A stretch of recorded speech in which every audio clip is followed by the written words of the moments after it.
Good morning. It's Vijay here. Today is Monday, 24th November 2025. Welcome to yet another episode of Pre-Market Commentary. A new day, a new week, and the bulls are all raring to go. If you look at what the Gift Nifty is talking about, it is talking about close to 100 points gap up opening. Why is it so? It is because globally the markets went up on Friday. Of course, they fell off from their highs, but they were in a significant uptrend during the day. Same thing is happening in the same thing happened in Europe as well as today is happening in Asia, with Japan being closed today. So just let's look at what happened on Friday. Friday was a bad day.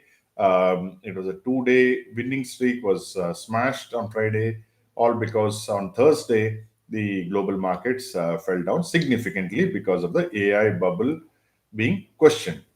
So Nifty ended below 26,100. 30 stocks out of 50 closed in the red. New mid cap underperform, continues to underperform, and the breadth was in favor of declines by close to 3:1. Sensex fell 400 points and so on and so forth. FIs continue to sell at 1766 crores. DIS bought almost double of them at 3,162 crores. The third force sold about 1396 crores, whatever the DIS bought. So, as far as the week was concerned, it was actually a gain for both Sensex and Nifty. Mid cap index turned negative, and the for the week mid cap fell because turned negative because of the Friday's fall.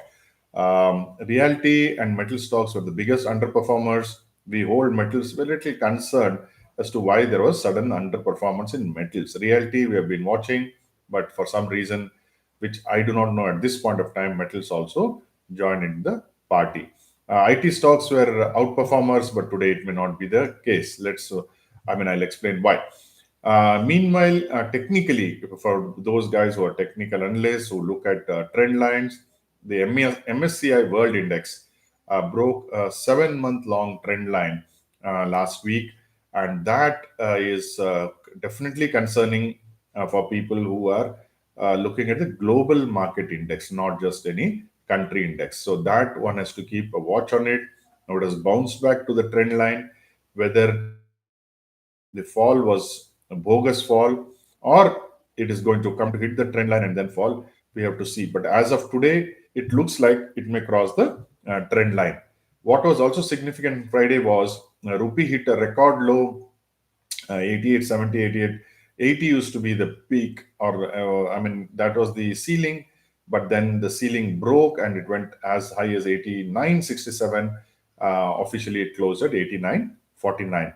So there are two ways of looking at it. One way is saying that now the rupee has broken after a very long time. Now that I think this 88.80 was last year, so it has broken that high or that low as the case may be.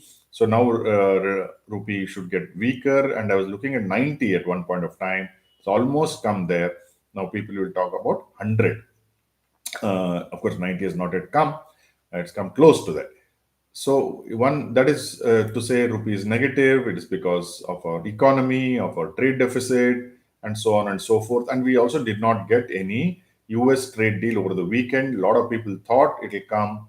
I have a sneaking suspicion it may actually not come, because now if the U.S. is waiting for the Supreme Court judgment, and the Supreme Court judgment on tariffs will come anytime. And if it comes against Trump, then there is no reason for Trump and his team to think of doing any relaxations now. So they'll try to get as much as possible, is what I think. But you never know what Supreme Court will decide, though they are, aligning more with to against Trump's tariffs. So the other way of looking at it is that okay, the RBI is no longer protecting the rupee, so foreigners may feel okay, rupee will find its true value, so it's worthwhile to come and enter Indian market, because this value, the weakness may not last long, because globally currencies are weakening and rupee may stabilize against dollar. This is what the optimists will look at. So there could be some reason for people to buy into a weak rupee, especially the foreigners. Japan today is closed for a holiday, as I said. USA on Friday bounced back significantly. Even today, it is the futures, Dow futures about 200 points plus. Remember, this is a week which is shortened because of the Thanksgiving, which is on Thursday, which is big. Generally, leading into Thanksgiving, US markets go up. So there is a possibility that it may follow the seasonality. So that's one more reason why the bulls may feel that we're actually, it's not a relief rally, but it is a beginning of a new leg. Then what else? Yeah, the volatility will be there, whatever it happens. Now, if you look at Brent crude broke 63 because there is a talk of a Ukraine, US, Russia deal, which will benefit actually Russia, which means that oil prices will become cheaper because Russian oil will begin to flood the market. Is what the perception of the market is. Uh, we don't know yet because how whether the deal will happen, because right now Ukraine says we don't want to do the deal. They're having a talk in Switzerland between US and Ukraine, and the US side says that they are coming close to a deal. Gold is holding steady at 4,065. Silver is at around 50. Gold went into backwardation on Friday. Today again it has gone back to contango, which means the futures are higher than cash. That is what naturally it should be. Silver continues to remain in backwardation, which means there is short supply of silver. So today, if you go back to in terms of corporate developments, TCS lost a case on the TCS DXC trade secret case. US court has upheld 194 million in damages. Now, TCS really doesn't have much leg to stand on. What is important is the, if TCS can do this, I mean, if the TCS can err and try to steal trade secrets, then what is stopping other companies to be doing it? And there could be a lot of fear among the investors into investing in Indian IT. So that one has to be careful, because there was a good relief rally in IT that may get stifled because of this particular case.